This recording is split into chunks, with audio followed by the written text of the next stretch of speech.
တာပါ ISB Podcast ကနေကြိုဆိုပါတယ် ISB Podcast မှာ ISB မြန်မာကထုတ်ဝေတဲ့သူတည်တနာစာတမ်းတွေကိုတင်ဆက်ပေးနေပါတယ် ISB ခေါ်လန်ကဏ္ဍကစောင်းမတချို့ကိုလည်း Podcast အဖြစ်ရွေးချယ်တင်ဆက်သွားမှာဖြစ်ပါတယ်ဒီတစ်ခေါက်မှာတော့စာမှုရှင်လွမ်းနောင်ရေးသားထားတဲ့ဘွိုင်းကော့လှုပ်ခြင်းနဲ့အစားထိုးရွေးချယ်စရာရှားပါမှုဆိုတဲ့ ISB ခေါ်လန်စောင်းမကိုတင်ဆက်သွားမှာဖြစ်ပါတယ်နားဆင်ပေးကြပါအောင်ရှင်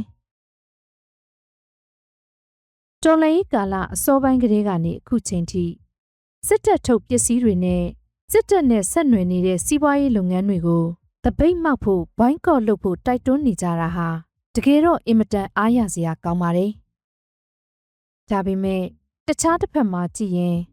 ပြည်တွင်းမှာကြံရစ်သူတွေအနေနဲ့စစ်တပ်နဲ့ဖက်ဆက်လုပ်ငန်းတွေကလာတဲ့ဝန်ဆောင်မှုတွေစားတောက်ကုန်တွေကိုမသုံးရင်ဘာကိုအစားထိုးသုံးရမလဲဆိုတာအခုအချိန်မှာဝေခွဲမရဖြစ်နေကြပါပြီ။ပွပွင့်လင်းလင်းပြောရရင်မြန်မာနိုင်ငံကစီးပွားရေးလုပ်ငန်းစုကြီးတွေကိုစစ်တပ်ရဲ့ပင်မကုမ္ပဏီတွေဖြစ်တဲ့မြန်မာစီးပွားရေးကော်ပိုရေးရှင်း MEC နဲ့မြန်မာစီးပွားရေးဥပိုင်အများနဲ့သက်ဆိုင်သောကုမ္ပဏီ Limited MEHL တို့တွေဒါမကစစ်တပ်နဲ့နှိစက်သူတွေစစ်တပ်အကျိုးစီးပွားကိုဖော်ဆောင်ပေးနေသူတွေကပဲလွှမ်းမိုးပိုင်ဆိုင်ထားတာကိုတွေ့ရလို့ပါပဲလူငယ်တယောက်အနေနဲ့အားလက်ရက်မှာဈေးဝယ်စင်တာ shopping mall သွားမယ်ဆိုရင်ဘယ်ကိုသွားရမလဲဂျန်ရှင်စီးတီးကိုသွားမလားစင်ကေဟာလားဒါမှမဟုတ်ဘွိုင်းကော့လှုပ်ထားတဲ့မြန်မာပလာဇာလားကိုယ်တိုင်သာဆိုရင်တော့သွားလာရလွယ်ကူတဲ့နေရာကိုပဲသွားဖြစ်မှာပါဘာလို့လဲဆိုရင်တော့ဈေးဝယ်စင်တာအားလုံးနီးပါးက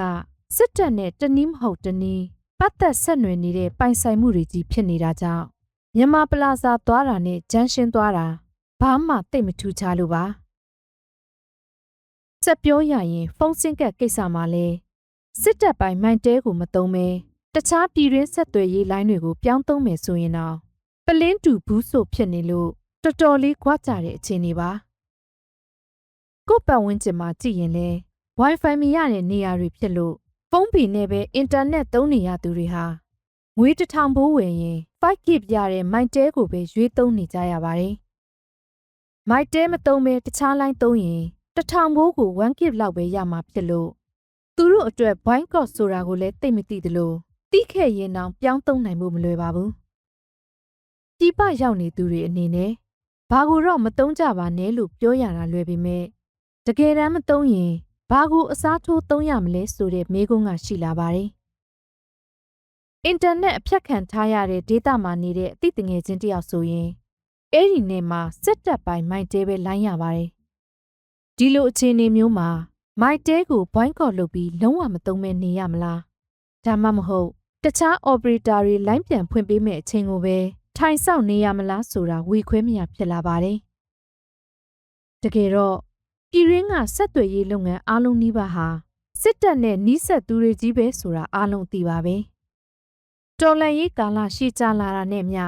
ပြည်ရင်းမှာကြံရစ်သူတွေစီးပွားရေးကြက်တဲမှုဒဏ်ကိုခံစားနေရတာလဲတော်တော်လေးကြာခဲ့ပါပြီအခုဆိုပြည်ပကတင်သွင်းတဲ့ပစ္စည်းတွေရှားပါလာလို့ပြည်ရင်းထုတ်ကိုပဲမဖြစ်မနေသုံးစွဲနေရပါတယ်ပြည်ပကနေမှောင်ခိုဝင်လာတဲ့ပစ္စည်းတွေကြပြန်တော့လဲဈေးအရန်ကြီးလို့မသုံးနိုင်ကြပါဘူး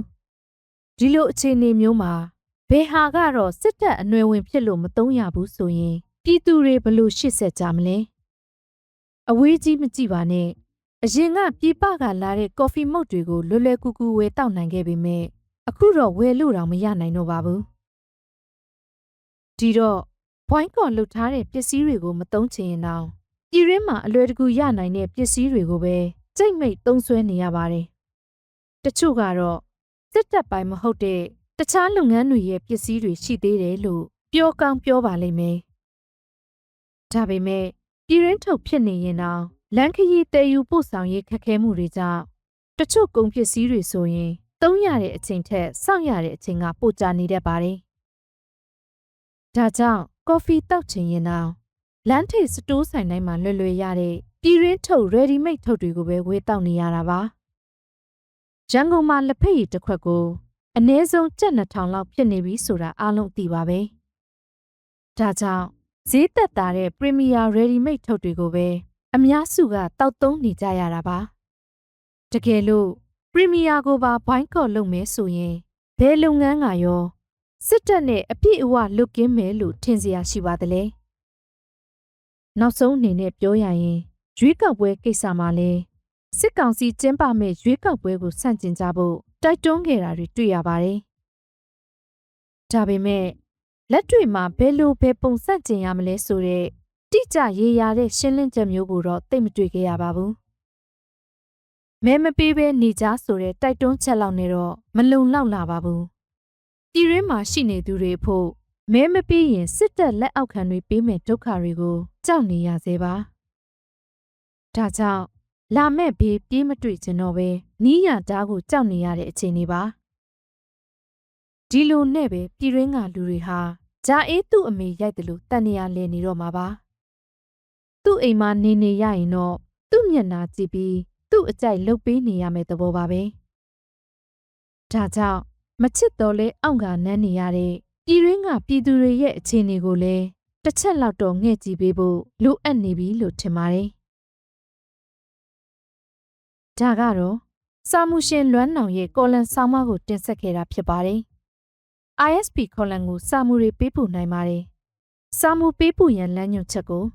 ispmyanmar.com မှာဝင်ရောက်ဖတ်ရှုနိုင်ပါတယ်ISP Podcast ကိုနားဆင်ပေးတဲ့အတွက်ကျေးဇူးတင်ပါတယ်